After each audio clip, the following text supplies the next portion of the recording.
ये खबर पारुल यूनिवर्सिटी द्वारा प्रस्तुत की गई है। नौकरी पेशा लोगों के लिए ये खबर बेहद जरूरी है। एम्प्लॉयज प्रोविडेंट फंड ऑर्गेनाइजेशन ने ईसीआर यानी कि इलेक्ट्रॉनिक चालान कम रिटर्न फाइलिंग को लेकर साफ संकेत दिया है कि अगर कंपनी ने 15 जुलाई तक की प्रक्रिया पूरी नहीं की तो इसका सीधा असर कर्मचारियों पर पड़ेगा। अब सिस्टम पूरी तरह डिजिटल हो चुका है, ऐसे में देरी या गलती की गुंजाइश बहुत कम रह गई है।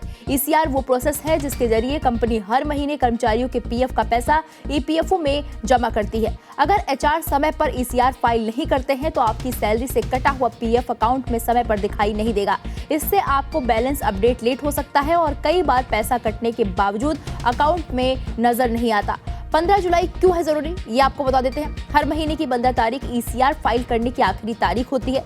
इस बार जून महीने की सैलरी का पीएफ 15 जुलाई तक जमा होना जरूरी है। अगर मिस हुआ तो सीधा असर आपके पीएफ रिकॉर्ड और सेविंग्स पर पड़ेगा। देरी होने की स्थिति में सबसे बड़ी दिक्कत ये होती है कि आपका पीएफ बैलेंस समय पर अपडेट नहीं होता। इसके अलावा अगर आप पीएफ निकालने या किसी क्लेम के लिए आवेदन करते हैं तो उसमें भी देरी हो सकती है। कई बार होम लोन या अन्य फाइनेंशियल जरूरतों के लिए पीएफ स्टेटमेंट जरूरी होता है और अगर डेटा अपडेट नहीं होता है तो पूरा प्रोसेस अटक जाता है।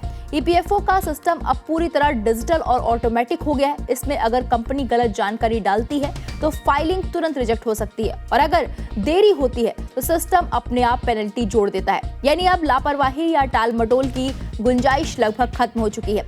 आपको क्या करना चाहिए ये आपको बता देते हैं। हर महीने अपनी पीएफ पासबुक जरूर चेक करें। सैलरी कटने के बाद पीएफ जमा हुआ या नहीं ये देखें। अगर देरी दिखे तो तुरंत कंपनी को इन्फॉर्म करें।